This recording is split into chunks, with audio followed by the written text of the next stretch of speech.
We have discussed in this video problems on arithmetic mean by using continuous series. Continuous series use చేసి arithmetic mean problem solve చేద్దాం. ఒకసారి question చూద్దాము. Calculate arithmetic mean from the following data. Marks number of students already given in the problem. ఈ క్వశ్చన్ని solve చేద్దాం. Calculation of arithmetic mean. First of all marks రాసుకుందాము. 0 to 10, 10 to 20, 20 30, 30 to 40, 40 to 50, 50 to 60, 60 to 70, 70 to 80, 80 to 90, 90 to 100.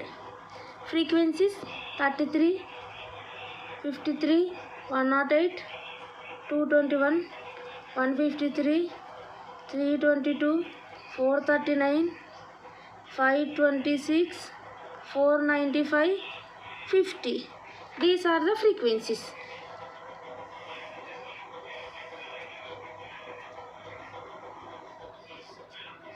Next first మనం formula రాసుకుందాము. Continuous సిరీస్లో arithmetic mean formula summation FM divided by summation F. F means frequency, M means mid value. Mid value means first of all మనము ఈ ఫార్ములాలో మనకు summation FM తెలియాలి, summation F తెలియాలి.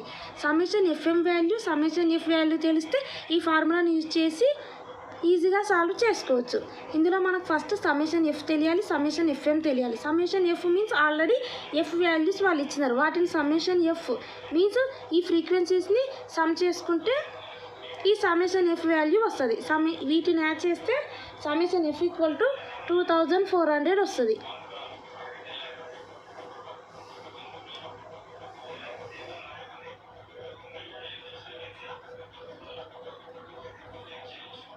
Next మనకు summation FM value తెలియాలి. ఈ ఒక్క వాల్యూ తెలిస్తే మనం ఈ ఫార్ములా యూజ్ చేసుకొని సాల్వ్ చేయొచ్చు.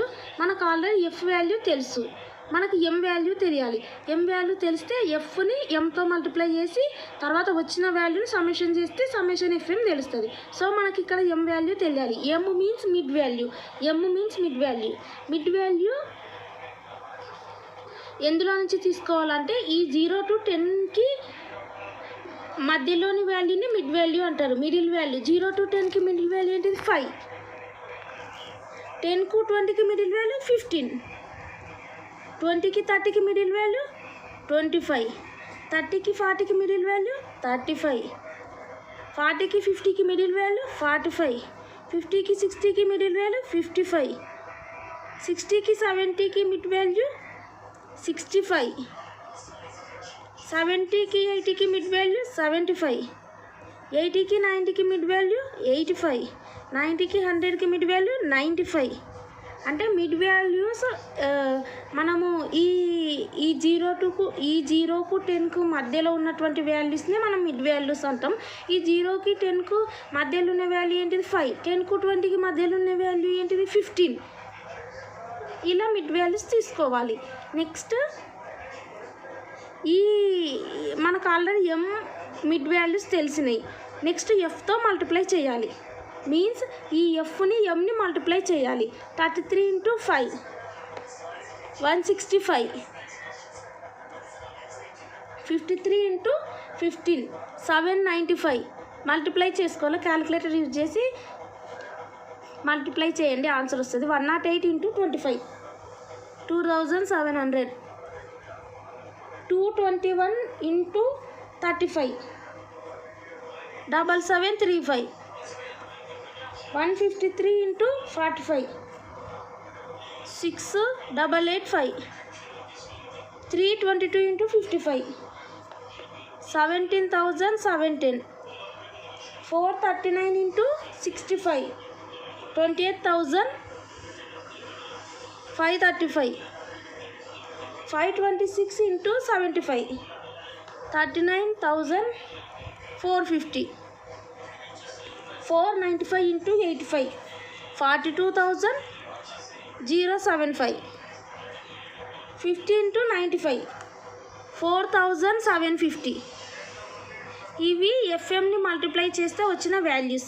ఇక్కడ ఫార్ములాలో ఏంది, ఎఫ్ఎం అడగలేదు, సమ్మేషన్ ఎఫ్ఎం మనకు తెలిస్తే నెక్స్ట్ ఫస్ట్ ఆఫ్ ఆల్ ఈ ఎఫ్ఎం వాల్యూస్ని సమ్మేషన్ చేసుకోవాలి. సమ్మేషన్ చేస్తే 1,50,800 వస్తుంది. ఇప్పుడు మనకు సమ్మేషన్ ఎఫ్ఎం తెలిసింది, సమ్మేషన్ ఎఫ్ వాల్యూ తెలిసింది. సో ఈ రెండు వాల్యూస్ని ఈ ఫార్ములాలో రాసుకొని సాల్వ్ చేయాలి. Summation FM value 1,50,800 divided by summation F value 2,400. వీటిని డివైడ్ చేస్తే 62.83 ఆన్సర్ అర్థమెటిక్ మీన్ వస్తుంది. కంటిన్యూస్ సిరీస్లో అర్థమెటిక్ మీన్ని క్యాలిక్యులేట్ చేయాలన్నప్పుడు ఈ విధంగా summation FM divided by summation F ఫార్ములాని యూజ్ చేసి ఈ విధంగా క్యాలిక్యులేట్ చేయొచ్చు. ఇది కంటిన్యూస్ సిరీస్ అని మీకు ఎలా తెలుస్తుంది అంటే ఇలా వస్తుంది, 0 to 10, 10 to 20, 20 to 30 ఇలా కంటిన్యూ. ఈ సిరీస్ అనేది ఈ సిరీస్లో కంటిన్యూటీ ఉంటుంది అనమాట. అదే 0 to 10, నెక్స్ట్ ఏం పని 10 వచ్చింది, నెక్స్ట్ 20 ఇలా కంటిన్యూటీ ఉంటుంది సిరీస్. ఈ విధంగా క్యాలిక్యులేట్ చేయొచ్చు కంటిన్యూస్ సిరీస్ని.